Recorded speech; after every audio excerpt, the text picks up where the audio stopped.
Welcome to Two Guys Unfiltered, a podcast where trans people share their coming out stories, the funny ones, the hard ones, and everything in between. I'm Juju. And I'm August. So whether you're trans, questioning, or just here to learn, we're glad you're here. Our episode today is a little different. We had a last minute cancellation. So we interviewed my fiance, Jess. And so we talked about her coming out story and the reactions that people in her life had to our relationship. So yeah, let's get into it.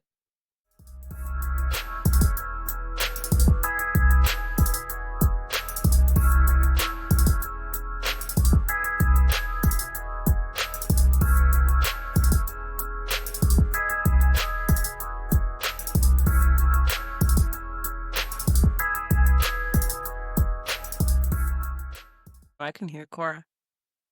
Yeah, because she's a brat. You can always hear her whining in the background. She makes a special appearance every episode. Every episode. She said, "This is my podcast, Dad, not yours." All right.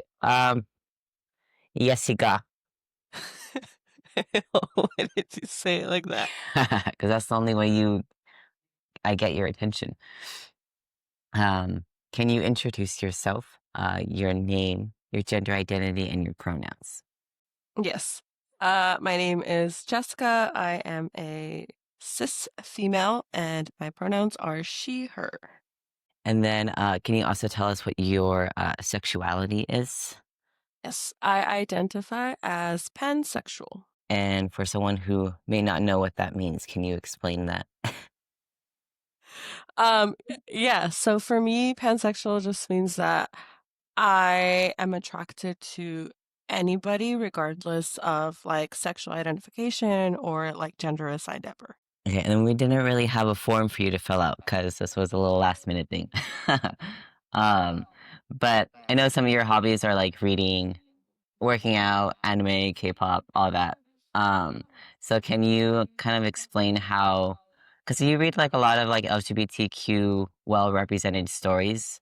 Can you talk about how like those stories helped you come to terms with your sexuality or just overall acceptance with the LGBT community? Yeah, so I started reading I didn't start reading queer novels, I don't think till I was maybe like late into high school, early college. I started with boys love manga. And that started around like middle school. Um and at first it was like the interest of like the difference in dynamic that it was compared to regular manga that I was used to reading, like Naruto and stuff like that. So it was a new genre to enter.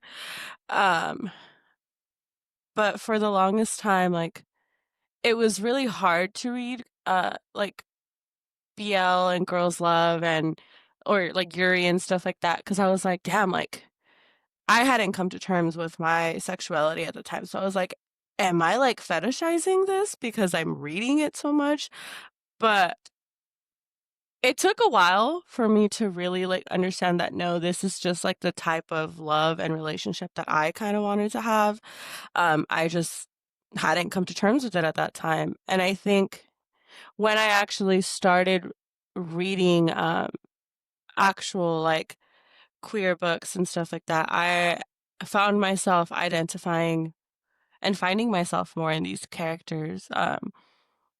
Like one of my favorite books is Red, White, and Royal Blue. Um, and that character, he's a gay. Alex is bisexual. My bad. He's a bisexual character, but he's like Latino. So it was like seeing myself kind of represented through him was even if he was a man, like it was such an interesting perspective that I was like, damn, like this is how I felt coming out, and this is how it kind of was. Like seeing that correlation of my own culture mixed into the character as he was finding himself was really interesting to me. So yeah. And would you say like you gravitate more towards those type of books, or is it like any other genre? I tend to gravitate more to those type of books. Yeah, I think especially now there's been an increase of like queer novels coming out. So I'm like on the hunt always for a new one. But I think now too, before it was like, I think more gay novels were coming out, and I think now the inclusivity has expanded to like bisexual and lesbian novels, to transgender characters like taking a huge role um, in these books. So that's like really interesting to read and like see how much queer novels have expanded from just being like boy on boy relationships and even just like white men, like white gay men represented, to expanding to different demographics. Do you want to talk about the pairing? I have it right here. Oh, um, the pairing is currently, it has topped Red, White, and Royal Blue, I will say.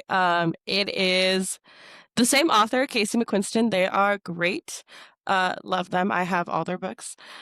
But basically, it is a spicy queer romance in Europe, and it is a transgender, transmasc character, and they're the main character. So that for me was the first time reading it. But basically, they reunite with their ex-boyfriend on this like European. It's a big story, and I can rant about the story the whole time, so I'm trying like not to do that. But basically, they reunite in Europe on a food and wine like tour that they were supposed to take together, and ended up breaking up before they got to it. So they re-meet after not talking to each other for years, and this is the first time the boyfriend is meeting them as like transitioned, um, or like in the process of their transition. And it's a very slutty, like queer experience. So it's a great book. I definitely recommend it. I recommend it if you like food, if you like wine, if you like queer books. Um, yeah, I love the pairing. That's all I will say. And then, so is that one book that you would recommend to everybody? Would be that book? Yes, I would definitely recommend the pairing. I would recommend any of Casey McQuiston's books. Like, they're a great author, and they're definitely doing a lot for the queer community. So yeah, go check them out. And then, can you give us a little summary of your coming out story? Yeah, so I came out, I want to say, about 3 to 4 different times, but to specific people. I think the first time I came out was kind of to myself. Um, really like coming into terms, because I think I started realizing who I was and my sexuality when I was in middle school. I actually had a couple of friends coming out at the time, so like that kind of stopped me from really realizing like, am I really queer, or am I trying to go with what everyone else is doing? So that took a really big pause. Um, and I went like full straight mode, like trying to get male validation all throughout middle school and high school and like the beginning of college.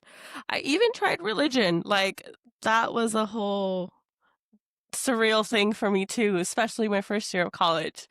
It wasn't till COVID where I was alone in my like apartment, like my housemates weren't there because they were all living in different spaces and stuff. And then I got on, where did I get? I think I got on Hinge or Bumble. And I was like, you know what? Like, I'm going to like, I'm not just going to focus on like cis men. And that was like, oh shit, like maybe I am gay. Like, we just watched Big Mouth and I realized that's where that's from. Um, but that's when I came out to myself, and I was like, okay, like it felt so comfortable to me. And I was like, yeah, I think this is who I am. So the first person I told was my best friend. I was like, hey, so I think I'm gay. And she's like, bitch, we've been known. Like, what do you mean you think?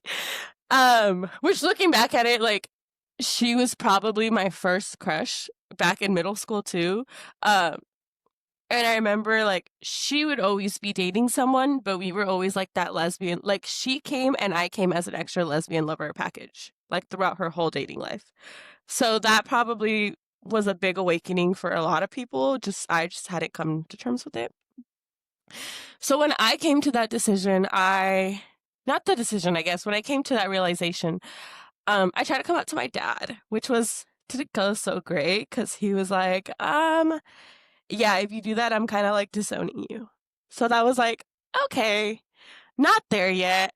So it wasn't till August and I had started dating, and I don't remember how long into a relationship we were. I don't remember if it was like a couple of months or a year. Um, but somewhere in that like span of a timeline, I decided to come out to my mom. Um, and I came out to her through text because I like don't like confrontation, like in-person confrontation. Mhm. Um, and I remember her reaction was not like the best through text. There was a lot of like, how could you do this? You told me you guys were just friends. How do you think your dad's gonna feel?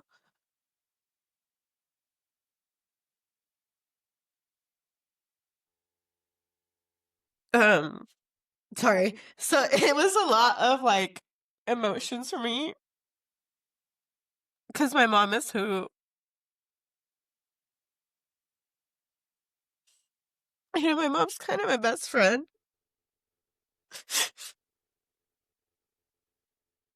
God, I said I wasn't gonna cry. Sorry. It's fine. Um, It's raw. It's fine. It's real. We get it. uh, so my mom's kind of like my best friend, so it was like really hard at first. And so I remember August was with me whenever I came out to her. And it was like a really hard moment for me to like really realize like, damn, am I gonna have to like not talk to my family about it? Damn, my voice gets so high pitched when I cry. It's realization.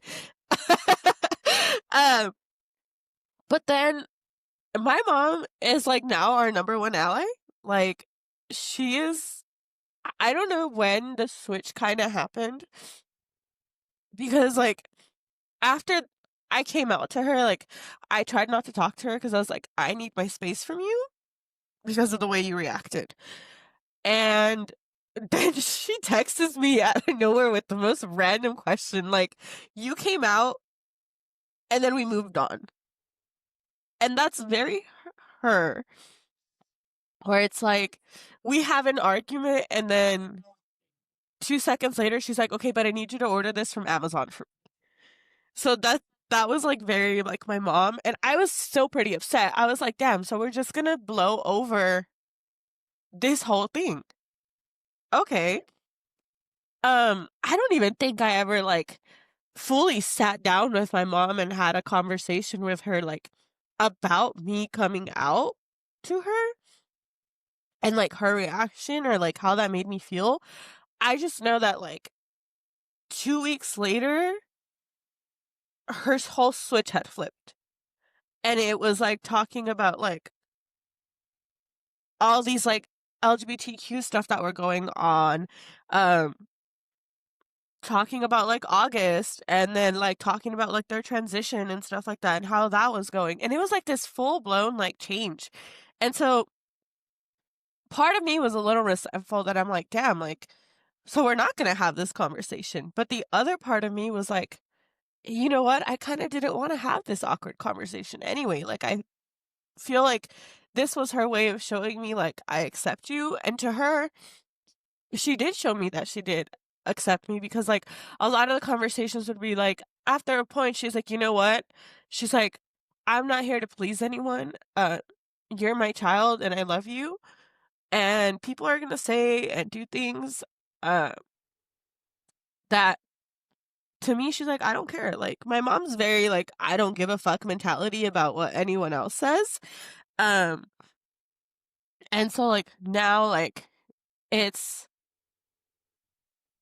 she's all about our relationship, super excited for, like, who we are, who we're growing as people. Um, I was super supportive about August's transition. Like, she was checking up, how are they doing? How are you doing? How is the healing process? Do you need anything? Any of that's like support. even with the name change, I know, like, for them, they met August as, because when I introduced August originally to my family, it was like, "Oh, my friend," and it was, like, Right. female presenting, and it was their dead name. So, that transition took them a bit to, like, really process it, but I feel like they picked it up really quickly, and they just rolled with it. Do you think like do you think her reaction was more of like because of your dad, or do you think it was like her own thoughts, if that makes sense? I think I think it was a mixture of both. I think, in all households, but especially, like, Hispanic households, it's Mhm. okay for other people to be gay, but not you.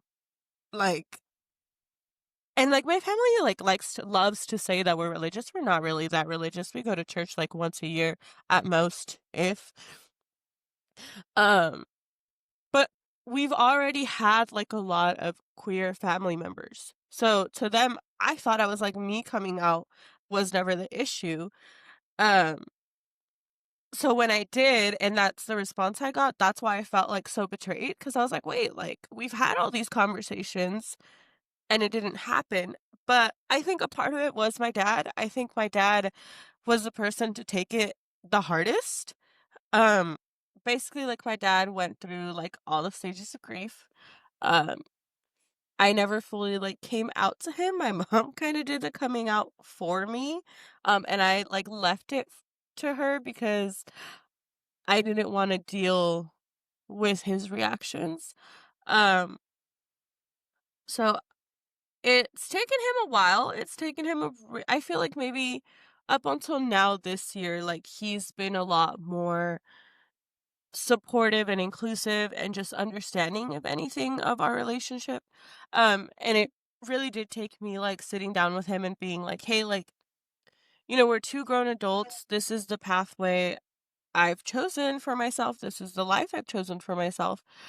So you can either, like I said, be with it or get with it. Like, not be in our wedding, not be a part of clearly our relationship in our life if that's how you truly feel."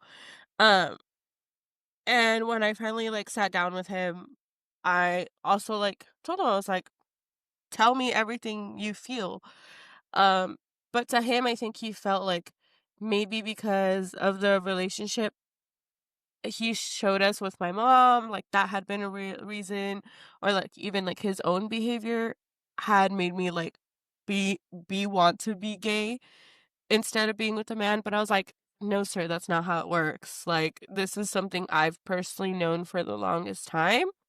Right. It just wasn't something I was ready to share with you, and it wasn't something that I was, like, ready to share with myself at the time when I came to terms with it.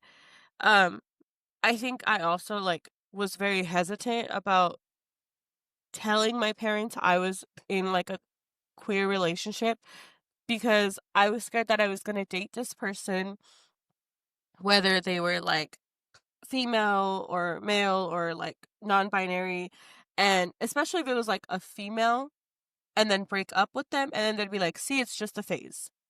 Like, Mm. that's what I didn't want to happen, for them to invalidate that because I broke up with this person, it was just a phase for me. Um Obviously now we're engaged, so it clearly was not a phase. So yeah, so I think my dad's gotten with the program. My siblings have when I told my siblings, they were like, "No duh." Like that was my brother's Yeah. response on the elevator, actually. "No duh." Um, so yeah, my family, I want to say my family is really supportive of like our relationship now, and they love August. My mom is August's number one fan, number one ally. Everything August does can do no wrong. It is Jessica, get your shit together, stop being mean, stop being so both of them have told me stop being so bossy. Like you boss him around too much. And I'm like, okay, I know I do, but damn, like, You're allowed to. it's right, like, it's the defense team when we come over and I ask them to get up and get me, like, a water bottle. But yeah. And then as far as like friends and coworkers and stuff like that, how did they react? Um, I think my friends and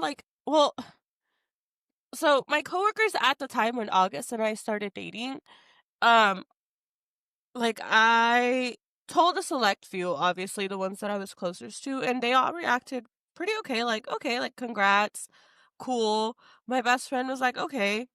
I don't think there was a big dynamic change for them because like to them I was already out and Mm. like also to me it was like it's my relationship, it's not your relationship. So I genuinely don't give a fuck what you think about it. Um so that was like I think in that case, in my current workspace, the only people who know cuz I work at a school.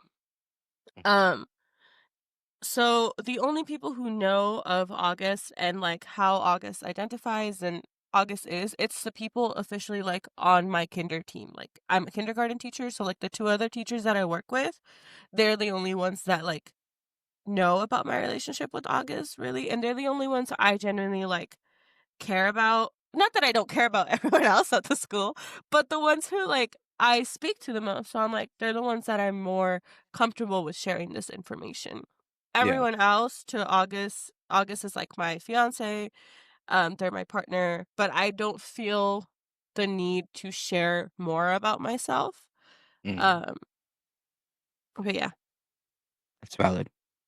And you kind of touched on it a bit earlier, but like with your best friend, but were there any other like experiences growing up that helped you realize your sexuality? Yes. So, as I mentioned, I had a couple of friends who were, like, coming out at the time in middle school, and there was an instance where one of these friends, like, tried to kiss me, and I pulled away, but I remember vividly not pulling away because it felt like it was gross to kiss another woman. I pulled away because at that time, that friend was dating another friend. So, I was like, "This is wrong." In that sense. Mm. So but the idea of it was, like, never, like, it's weird to kiss someone of the same sex or someone of the same, like, assigned gender as me. If anything, it was more eye-opening, like, I feel like that's where I started delving in even more into trying to understand. Because I mean, I wasn't a teenager in middle school, I was a preteen, so there's a lot going on. So it led to a lot of, like, different awakenings, and then once I was, like, out to myself and everything, that's when, like, everything just kinda started clicking. Like, why I would look at the woman passing by more than the man passing by, um, and things like that. So you would say coming out was more of an ongoing process that took over years rather than just like I'm out, that's it. Yeah, I think it definitely was. I think it started with, like I like to think about it as, like, a little seed that was already planted, but, like, it took a while to get watered and grow. Um, and at this point, like, it's still growing, like, I'm still finding, like, parts of my sexuality that I'm discovering and stuff like that, so I just think it's a never-ending process. And what would you say has been either, like, the most stressful part of coming out for you or, like, hardest? I think the most stressful coming out part is coming out to the people that are most important to you. Um, it takes a lot on your mental health, but once it's and even once it's out of the way, like, the reactions that you get after for a bit are a little hard, but I think I had a really good support system. I had August, I had my best friend, I had a lot of friends, um, that were really supportive, and then, like, I had my siblings and my mom eventually, so it made it easier. But definitely, like, the actual coming out part is was to me, like, the hardest part because like I said, I'm not a confrontational person. I don't like having at least in the past, I didn't like having these, like, strong conversations with people, especially the important people around me because I was so used to just keeping it all to myself. So to me, I think that was the hardest part. Yeah, I think it's also like the fear of unknown. Like you literally don't know how they're going to react, whether you're coming out as gay, lesbian, pansexual, bisexual, and or trans, like the fear of unknown of their judgment that they're gonna place onto you once they find out because they automatically see you in a different light once you tell them that you're a specific label. So Mhm. I mean, but we should also normalize coming out in text message because I came yes. out each time in text message hmm to everybody. So That's how I came out to yeah, like my whole family. I just put it in yeah, the family group chat after my mom dragged me out the closet, and I was like, "Well, most of you guys know now, so here's the yeah. text." A text will do. That's Yeah. it. Yeah. Also, can we also say that you don't have to come out? Like, just bring a girl home, just bring a boy home. Like, that's all it should be. Oh, what has been the most joyful part of coming out? Really like being myself and just coming to terms with who I am as a person and honestly finding the relationship that I'm finally happy with. Like I mentioned like before, like I was really like I took a straight mode for a minute and I was really trying to find that male validation into everything because I hadn't come to terms with who I was. So I think once that happened, it was like men no longer gave me that pleasure anymore. Like, yeah, I still find like men like physically attractive, but in general, like once I found the person that I love and the person that I wanted to be with, it no longer mattered. And I think that was like the best moment for me. I That's love that. gay. That is very gay. Sorry. Breaking news! If you remember, back in May, a group of protesters hung a massive trans flag in Yosemite National Park. Well, on August 18th, a non-binary wildlife biologist was fired from their job with the National Park Service for taking part in the demonstration. In response to the notice they received informing them of their layoff, Jolson argues that their demonstration took part outside of working hours and therefore being fired was unjust. So, in some positive news, a queer owned bookstore in Somerville, Massachusetts called All She Writes Books is hosting a 1 day LGBTQ wedding marathon on August 30th. For $500, couples could get a private ceremony, cupcakes, professional photos, and even legal guidance, all in response to growing fears that same sex marriage rights could be rolled back. Former Kentucky clerk Kim Davis is asking the Supreme Court to revisit the 2015 ruling that legalized same sex marriages nationwide. While experts say the case likely won't overturn anything, this move has rattled many in the LGBTQ community. In other good news, Governor J.B. Pritzker of Illinois has announced a statewide legal hotline for LGBTQ residents, becoming the first U.S. state to do so. The hotline will be available to the general public starting Monday, August 25th.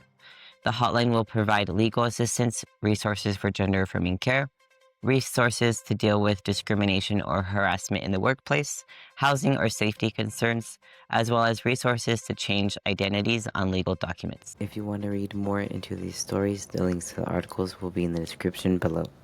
So kind of to get into like your career a little bit. So you said you work in the school setting. Specifically, she's a kinder teacher. Um, so how do you navigate those conversations if they get brought up about like the LGBT community? Because I mean, being gay is already such a taboo topic, but specifically for kinder, it's like, oh, don't bring that up. Yeah, so that's been parts of me that I have been also trying to figure out cuz like my school can be pretty inclusive in the sense that like like our family coordinator has like had like a pride flag hanging and our assistant principal of student supports has like a little pride pin like on him. So it's like those little like moments of like inclusivity that are shown, but the demographic I work with is very Latino centered. It's very religiously Latino centered. So to the point where Halloween is a taboo we walk around sometimes. Um so if Halloween is a big issue, like having a queer kindergarten teacher, I think to them would feel like an even bigger issue. Um, and not to say that from what I've heard, the history, there's been other queer teachers on campus, and it hasn't gone very well. And it's not necessarily always the parents, sometimes it's the students. Um, so in that instance, like I have been very hesitant on navigating and like really like again expressing who I truly am on campus. Like I never have had the question, so I've never had to share it. But I definitely like I'm not gonna lie, it's been really hard, and that's still an area I'm still trying to navigate because we get these books called like a culture bin book, and these books talk about obviously like different ethnicities and different disabilities, and some of them include like queer families. Like I think we have a book that it says my mom, and my mom in Spanish. But I've been so hesitant to really like bring out that book and like share it with the class, especially because of the fact that I teach kindergartners, and kindergartners don't always process what it is we're doing in class. So it's like they're gonna go home and be like, teacher showed us this book where you can have two moms. And the wrong parent like hears that, and it's gonna be like full blown like fire on me and on the school. And I'm saying that in the sense that because we've kind of already had that where one of those books went home by accident in one of the kids' book bags, and the parents was like, kind of like, what is this? You know, like not super upset, but was like, I don't want my kid to be around this. So I was like, if that backlash is kind of already happening over a book, which we're seeing continuously in the world too, and especially in the US over books being banned, it's like, what is it going to be where like I fully address it in the classroom? So I think if I were to address it, I would definitely first, more than anything, want to sit in with my team and my instructional coach, and even like um our mental health teams, our family coordinator, like what is the way we can bring this into our school? Because I don't think it's something we should hide or shy away from our school, especially our school does what they call panorama surveys. So at the beginning of the year and at the end of the year, all students get a panorama. Students from 4th and up get a panorama survey where they explain how accepted they feel in the school, how included they feel, what they identify as. And this year, I think we had 4% of our students who didn't feel included, sometimes because of what they identified as. So it's like, as a school, then what can we do better? So this is definitely a topic that I kind of want to start, especially this year, I want to start kind of delving in and just having the school kind of acknowledge, you know, we have all these celebrations for our ethnicities and, you know, celebrating cultures. I was like, but being queer is also an identity. So how are we bringing that into the spaces, especially for our little ones who like don't fully understand it, but it's still something that they're going to eventually get to and see, or maybe even have to experience themselves. I don't know if that answered your question, but No, yeah, I think so because like there's a lot of like trans people out there. They're like, I knew at 4 or 5 years old. Like I just didn't have the words for it. So like obviously like we're not gonna be telling kids, oh, if you wanted to change your gender, you can. Like just let me know and we can help you. Like there's a lot more that goes into it. Um, but like at least giving them the idea that it's an option if they feel that way. And helping them explain their emotions and how they're feeling to help them better understand what their identity is. Because when I was a kid, like I didn't know who I was for a very long time. So other kids probably struggle with it as well.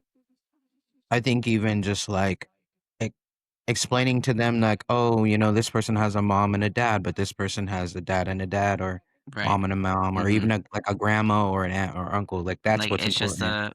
it's a normal thing. There's no weird thing about having two moms. There's no weird thing about having two dads, or there's no weird thing about only having a mom or only having a dad. Like we're all families. It's just look different.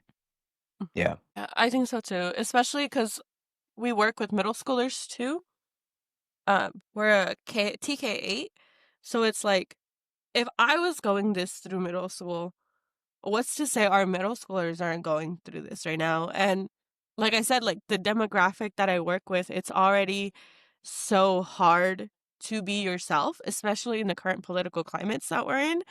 And it's like when these things aren't being addressed, it just becomes something that you bottle in. And you're a middle schooler, like you already have so many emotions going on. So, Yeah. yeah. And are there any misconceptions about trans people that you had to unlearn prior to like maybe even meeting August? Um, I can't necessarily like pinpoint one misconception that I might have had. I guess the biggest one for me is that non-binary trans people exist. I think that's something that a lot of people don't really realize. It's because when you think trans, well, it's like you're either a trans woman or a trans man, but it's like, no, you can be trans non-binary. Like that is something I didn't know up until meeting August. I actually have two trans family members in my immediate, not my immediate family, but my family. I have an uncle who transitioned when I was a lot younger, and then I have an aunt who transitioned when I was like, I want to say in like the beginning of college. So to me, like knowing that trans people existed was nothing new. It was just understanding what trans people were. Does that make sense? Like who trans people were, not what trans people were. Who trans people were and the different like experiences they all had. Because even though I have like these relatives, my uncle, I don't interact with them. He was like someone that I knew previously as one name, and then suddenly he was another name, and to me I was just like, okay, cool, like that's just it. My aunt too, it was someone I knew as one name, someone I referred to as like a different name, and it's only me necessarily referring to her as her name now. The rest of the family like still struggles with it, but I think, like I said, going back to the misconception, I think I probably had a lot of misconceptions. There was probably a lot that I didn't understand. I think it was just watching it kind of unravel through August, kind of cleared them all up. And like I said, probably the biggest one was that trans non-binary people exist, because that was something I also had to unpack when August was like, oh, when they were transitioning. To me, it was like, okay, you're transitioning from your assigned female gender to a man, so that's it, like you're a trans man. But it was like, no, really unpacking what a trans non-binary person is and can be and exist. I think one thing we talked about is like if I was born a man, I would still identify as non-binary. Like, yes, I would physically like to appear as a man, but internally I'm non-binary. So just kind of helping her understand that portion of it. Mhm. Like either way, you're still non-binary Right. regardless of your Yeah. your sex. Yeah. And then, what was it like dating a non-binary trans person? Um, I don't know. Like, I hadn't dated anyone prior to dating August. Like, not seriously. And I had never dated like a queer person, much less like someone who's trans. So that in itself was like a whole new experience for me. So I think it was a lot of navigating as like they transitioned too, because we met when they were already considering transitioning and they were using they them pronouns. Um But I also feel like because it was my first like relationship, I didn't know what to base it off on. So I just kind of went with the flow of things. Um in the sense of what like other people might have thought or seen, because like I said, like August and I started dating prior to transitioning. So to most people this was like a female presenting person. And but to me it just always felt like it was August. if that makes sense. Like, I never necessarily put a gender or a label to the person I was dating. It was just, this is August to me. This is the person I'm in a relationship with. The gender you were assigned, the gender you're identifying with, doesn't necessarily bother me. It's not something I care about. Because it's not something I'm seeing. I'm not dating you and looking at your gender. I'm dating you and looking at you at the person that you are, at the person I've learned who you are, at like your little quirks and like the shit that pisses me off stuff. So it was like, that's what I was seeing. And what other people saw also didn't bother me. Like, I didn't care if we were walking around and people saw like two lesbians. Like, that I didn't care about. I don't care now if people are walking around and we're seeing a cis couple. Like, that to me doesn't bother me, because I think I got to a point in my life where I didn't give a shit anymore of what people thought about me. It was just, especially when it came to my relationship, this is who I was with, this is who I'm happy with, and that's it. Like, it shouldn't bother you, it shouldn't matter to you, especially strangers in the street who are probably seeing me like once, if ever. But yeah, like, I think that's something that I've always like tried to make clear to August too, especially during like their stages of transitioning. Like, I'm not with you. I didn't start dating you because you were assigned female at birth. I didn't start dating you because you were transitioning. I didn't start dating you because you're a trans mass non-binary person. Like, I'm dating you because it's you, and as gay as it's gonna sound, like, you are who I fell in love with, not the embodiment of your gender or your identity or anything like that. Going back to like being in public, when I was in like the passing, not passing stage, because I feel like that kind of took a while, because stopping testosterone and starting all over again. Um, I was always fearful of holding your hand because I'm like, damn, like that person looks weird. They're obviously like questioning my gender. Like, I always felt people staring at me when we would hold hands and, like walk through the mall, walking through Target. So like, did you have any fears when we were in public when I was in that passing, not passing stage? I'm gonna be real honest with you. I never thought about it necessarily in that case. Like, I was never fearful of holding your hand or anything. I think my fear stemmed from, it stemmed from someone telling you something and me not knowing how to confront it. Like, me not being able to stand up for you in that sense. I think that to me was probably like the biggest fear I had. But most of the time, like, I was walking around, like, I was just happy holding your hand. Like, I was head empty. Like, everybody You were just else, in the moment. yeah, like, I was genuinely just in the moment. Nobody else I didn't really care about. I think, if anything, I found it funny how people like fixate so hard on what you need to be, if that makes sense. Like, they'll, even now, like, when they stare at August's ID and they look and they stare and they look, and I'm like, get it over with. Like, how many times do you need to look and just accept it? You know what I mean? Like, it was more than anything, it was baffling, and it was funny to me how fixated people are on gender and trying to pinpoint like what you need to be in their eyes to fit their social ideology. And then did you have any sort of like positive reactions to like, or with like maybe family or friends when you told them August was non-binary, or if you told them? I think I told my mom. More than anything, I told my mom, and I think I had to kind of break it down for her. And it's a lot of terminology. It's a lot of terminology to translate, especially in Spanish. Like, pronouns don't translate very well. You're either she or him or él o ella. Like, even when you try to say they, there's like it's either ellas or ellos. There's always a gender for some reason. Um, So it was like a little hard explaining to her who August was and what August, like, what their identity is.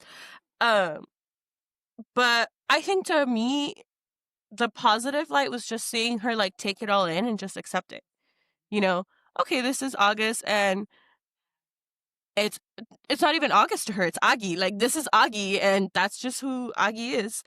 Uh I think the funny part to me was, I think also when I told my parents, like, by the way, August is changing their name. My dad was like, damn, I was barely starting to get used to actually calling them by their name, by like their original dead name, because my dad would never call them by their name. It was always your friend. And it was like, never said the name. So when I was like, yeah, by the way, the name's changing, he's like, wait, what? Like, it was like mind blowing to him that like he now had to transition the language too. But I think he's doing pretty well. Does he call August by their name? Very rarely. I don't even know what he refers to August now. I think now hopefully it's like your partner. Sometimes he'll be like your person. So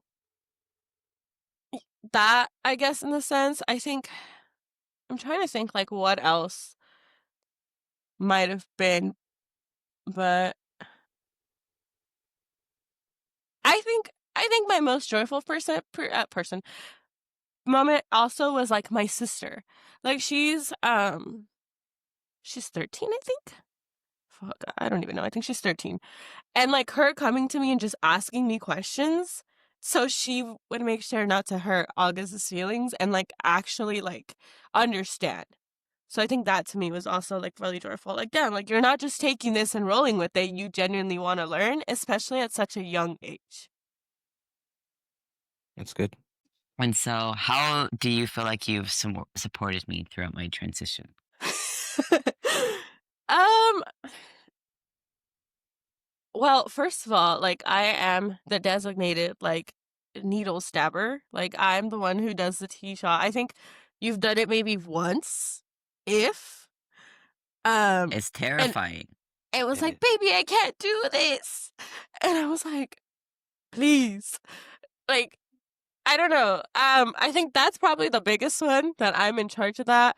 But like I'm also like, dude, like I can't keep up with your schedule. Like you need to be on it. I will do the injecting, but you need to be on your timeline of when we need to give those injections, which we're late on, and we need to do today, by the way.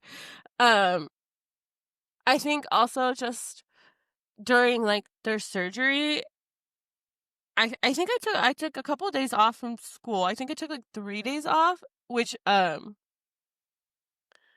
was also a little crazy because I was just starting work too. Like it was like my first day on the job, but I was like, hey, like my partner's getting surgery, like I can't be here. Um, I think that was probably like one of the that's more, I think to me though, that's more of like a physical thing that I'm like taking care of you. Like physically I was like making sure you were okay, making sure the things were being changed. I forgot what they're called. Making sure like Cora wasn't jumping on you and stuff like that.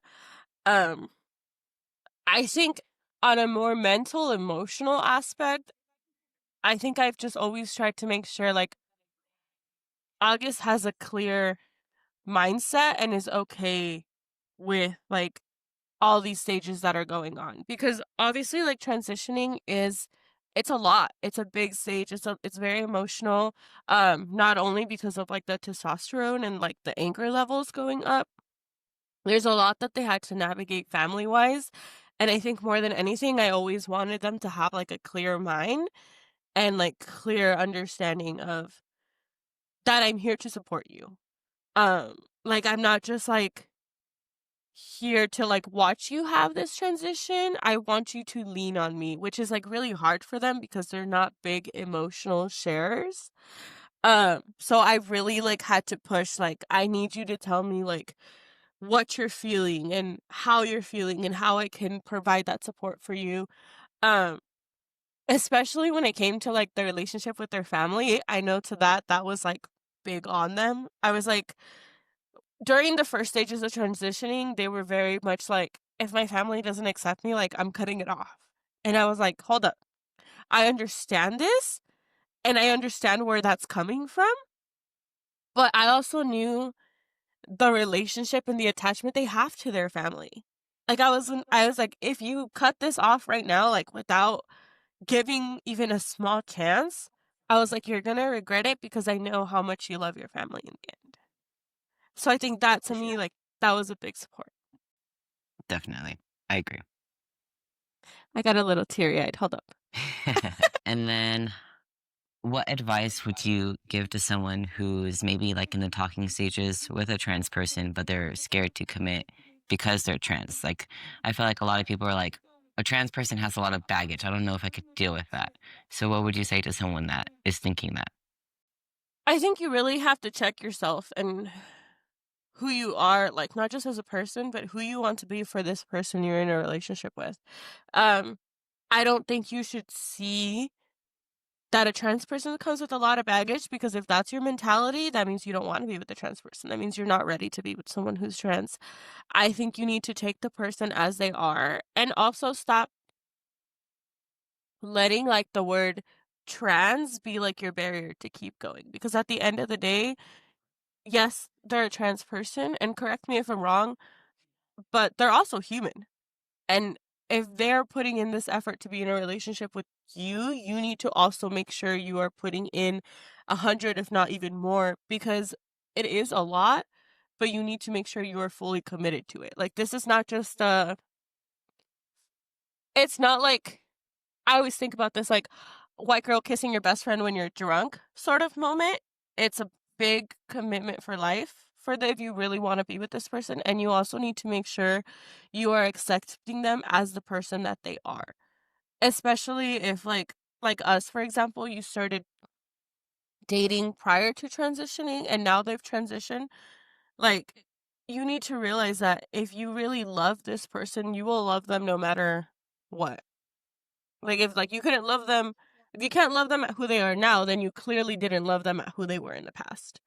And that's something, as a person, you need to do that thought process and that, like, healing process. And if not, if you really feel like you can't do that, then you shouldn't be with a person who's trans. And I don't think they deserve that either. Like, at the end of the day, trans people aren't here to be like your lollipop to try, you know? So yeah. And the last question we ask everybody: what hopes do you have maybe for yourself going forward? I know you said you're still kind of like sexuality is an ongoing process, so hopes do you have for yourself in that terms, and then just as the LGBT community as a whole. Um, I think for myself and my sexuality, just, keep not obviously exploring other people, but just keep exploring what it means to be pansexual, like I said, like, I have my own, like, ideology of what it means to me, but what it means to me might not mean the same to other people who are pansexual and also identify as pansexual. Definitely, like, I want to know more about queer history. Like, that's something I said that I always wanted to do and, like, study a little bit more. So on that end, that's, like, my goal. For the community as a whole, we're going through a really tough time. And I think we really just need to find those little tiny, like, healing moments of where we are either, like, connected, um, or even if it's that space is just your own, like, find those little moments, because it's hard. Doom scrolling is hard. Reading the news is hard. Um, there's a lot going on in our world, and we need to find, like, that one little piece of joy that can keep us going, because if not, like, not only are we in danger as a community, but your own mental health is in danger, and definitely not something you should neglect, if that makes sense. But yeah. Yeah, definitely. All right. I think that's all the questions we had for you.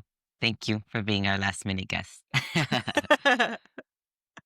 Sorry, Juju put his hand like this, and for a second, I was like, is that thing? All